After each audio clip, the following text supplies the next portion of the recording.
অন্তু ওড়নাটা শাড়ির আঁচলের মতো মাথায় দিয়েছে, আগের চেয়ে যেন ভিন্ন দেখতে লাগছে। এটাই বোধহয় বিয়ের জাদু। হাতে গায়ে কোনো ধরনের অলংকার না থাকা সত্ত্বেও বউ বউ লাগছিল। জয়ের বুক উঠানামা করে, রক্তের তেজ বাড়ে, অধৈর্য হয়ে উঠল এক মুহূর্তে। রাশভারী গলায় বলে উঠল, মামা বাইর হও রুম থেকে।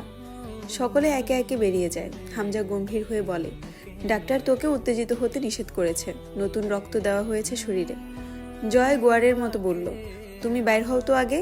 অন্তু ওষুধ খুলছিল, অস্বস্তিতে হাত পা অসাড় হয়ে আসে। ইচ্ছে করছিল ছুটে পালিয়ে যেতে এই সীমানা থেকে। ঘৃণিত এই লোকটার সাথে এক ঘরে কি করে থাকবে তা ভাবার শক্তিটুকু ভেতরে নেই। তার উপর বেলাহাজ লোকেরা খুব বিপজ্জনক। অন্তুর রক্ত জমাট বেঁধে আসে যেন।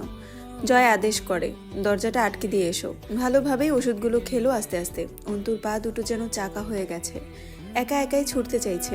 আড়ষ্টতায় শরীরটা ভার হয়ে উঠছিল, ঠিক যেমন ভূতের ভয়ে মানুষ ভার হয়ে উঠে। হেলান দিয়ে বসে আছে জয়। শার্টের বোধহয় নিচের দুটো বোতাম লাগানো, উপরের খোলা। বোতামের মাছ দিয়ে পশমে ভরা বুক নজরে যেতে গা ঝিমঝিম করে উঠে অন্তুর। আল্লাহকে ডেকে উঠল, পানাহ চেয়ে উঠল ভেতরটা, মিনতি করে উঠল যেন মুক্তি চায়। জয়ের ঠোঁটের ফাঁক দিয়ে বড় বড় শ্বাস নিচ্ছিল, শরীর ঘেমেছে অল্প। অন্তু উঠে যেতে উদ্যত হতেই বলল, পানি দাও, আর একটু পানি খাবো, ওষুধ আটকে আছে গলায়। অন্তু গ্লাস এগোতেই জয় থাবা দিয়ে খপ করে ধরে হাতের কবজি। অন্তুর হাতের শিথিলতায় ঝিনঝিনিয়ে গ্লাসটা পড়ে ভেঙে যায় মেঝেতে।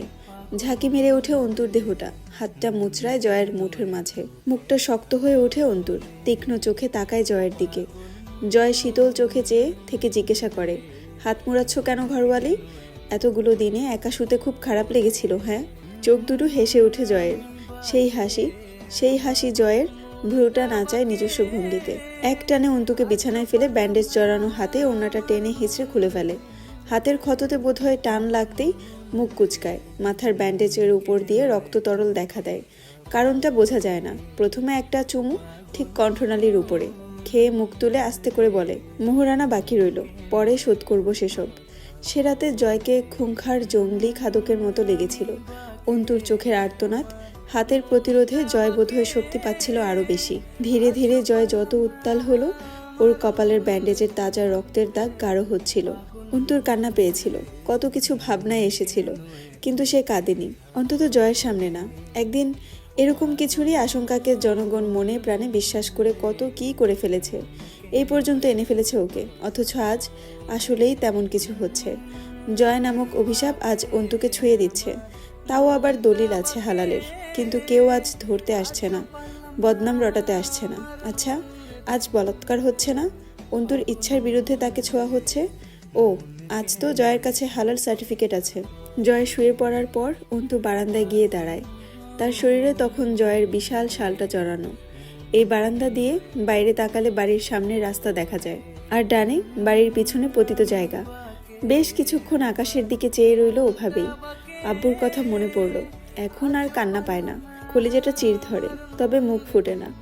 আজ ফাটলো, ঝরঝর করে অশ্রু গড়ালো চোখ দিয়ে। নিজেকে খুব অপবিত্র লাগছিল। খুব গভীরভাবে লেগে আছে জয় আমিরের ছোঁয়া গোটা দেহে। দূরে কোথাও বাচ্চা কাঁদছে, কেউ কাঁদছে। অন্তু চমকালো, এত রাতে আবার কে কাঁদছে? করুণ সেই স্বর, কোথা থেকে আসছে কান্নার আওয়াজ? গাটা ছমছম করে ওঠে। ঘড়িতে তখন রাত 4টা। আরও কিছুক্ষণ দাঁড়িয়ে রইল অন্তু। ভেতর থেকে জড়ানো গলায় জয় ডাকে, ঘরওয়ালি ভেতরে এসো, এত রাতে মেয়ে মানুষ বাইরে দাঁড়ানো ঠিক না। অন্তু জবাব দেয়, অভিশাপ তো ভেতরে শুয়ে আছে জয় আমির, বাইরেরটাই বরং আমার জন্য নিরাপদ। চোখ বুজে ঠোঁট এলিয়ে হাসে জয়, ভুল বলনি, তবে এটা আমার বিশেষত্ব। ব্যান্ডেজ থাকা অবস্থায় গোসলের সমস্যা হচ্ছিল জয়ের। কদিন ওভাবেই গোসল করেছে, গোসল না করে থাকতে পারে না কিছুতেই। একদিন বেশি বিরক্ত হয়ে একটানে ব্যান্ডেজ খুলে ফেলে দেওয়ার সাথে সাথে রক্ত বের হয়ে এলো ক্ষত থেকে। উপরে চটা উঠে গেল কাপড়ের সাথে। অভ্যাস বশত চিৎকার করে ডাকলো, তরু। পরে বিড়বিড় করলো, যাহ শালা, ভুল বাড়ির কলিং বেল চেপে ফেলেছি। বউয়ের হাতে ঝাঁটার আদর খাওয়ার মোক্ষম সুযোগ। এমনিতেই আমার যে খন্নাস বউ। ভুল শুধরে অন্তুকে ডাকলো। অন্তু আসবে না, সেটা জানা কথা। জয়ের ডাক শুনে সে আরও বেশি ব্যস্ত হয়ে পড়ে। অবসরে বসে থাকলে কাজ তৈরি করে নিয়ে সেই কাজে মন দেয়। সেদিন রাতে ওষুধ দেবার জন্য ডাকলো জয়। অন্তু কোয়েলের সাথে খেলছিল।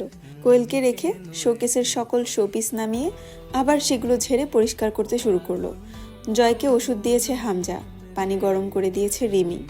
সকাল সকাল ভার্সিটি গিয়ে ঘুরে এসেছে একবার, কপালে ম্যাডিটেপ লাগানো। এরপর ফিরে কোনো মতে খেয়ে আবার ক্লাবে গেছে। ক্লাবের মেরামত চলছে, হরতালের হাইওয়ে বন্ধ প্রায়। মোড়ের ওপর চায়ের দোকানে বসে 2 কাপ চা খেয়ে একটা কড়া জর্দা মেশানো পান চিবোতে চিবোতে বাড়িতে ঢুকলো। পানের পিক ফেলতে গিয়ে তা লেগে গেছে সাদা লুঙ্গিতে। ওয়ার্কশপে কাজ চলছে, সেখানে ঢুকে আবল তাবল কিছুক্ষণ ঠুকঠাক কাজ করলো। লোহার দণ্ড বানানো হচ্ছিল। আগুন থেকে গলিত লোহার পিণ্ড উঠতেই তাতে চোখ আটকে ওর। টকটকে লাল গলিত আগুনে যেন দৌড়ে গিয়ে হাতুড় তুলে পেটাতে আরম্ভ করলো সেটাকে। বেশ মজার কাজ। শীত শীত এখনো আছেই প্রকৃতিতে, তবুও ঘেমে গা ভিজে উঠল। কাঁচা ফুলগুলো শুকিয়ে মরমরে হয়ে গেছে। হামজা পৌরসভার উদ্দেশ্যে বেরিয়ে যাবার সময় অন্তু ডাকে, মেয়র সাহেব। হামজা থামে, পাঞ্জাবির হাতা গুটিয়ে বলল, কিছু বলবে? ফুলগুলো নষ্ট হয়ে গেছে, আমি খুলতে পারছি না।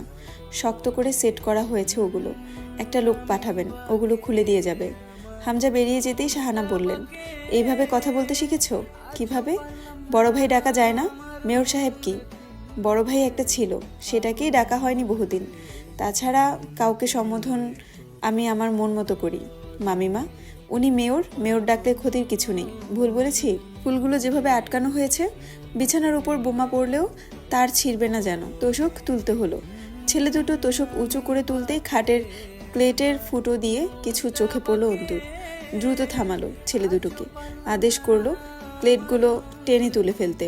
খাটের প্লেটের নিচে মেঝের উপর সারি সারি টাকার বান্ডিল সাজানো এক পাশে। এত টাকা যে কেউ একসাথে দেখেনি জীবনে। বাকিটা রিভলভার, পিস্তল, রাইফেল ইত্যাদি ধরনের অস্ত্রতে সজ্জিত। অন্তু শক্ত হয়ে দাঁড়িয়ে রইল। ক্যাটারিংয়ের ছেলে দুটো যেন জমে গেছে। জয়ের পদচারণার আওয়াজ আসে, সে গান গাইতে গাইতে ঢুকছে। হ্যালো, আসসালামু আলাইকুম এভরিওয়ান, আমি জান্নাত রহমান আপনাদেরকে অবরোধ নিষেধ গল্পের ৭৪তম পর্ব পড়ে শোনাচ্ছি, যেটা লেখিকা হচ্ছে তেজস্মিতা মুর্তুজা। আমার কণ্ঠে গল্পটি ভালো লাগলে অবশ্যই শেয়ার করে দিবেন এবং ফলোতে পাশে থাকবেন। ধন্যবাদ।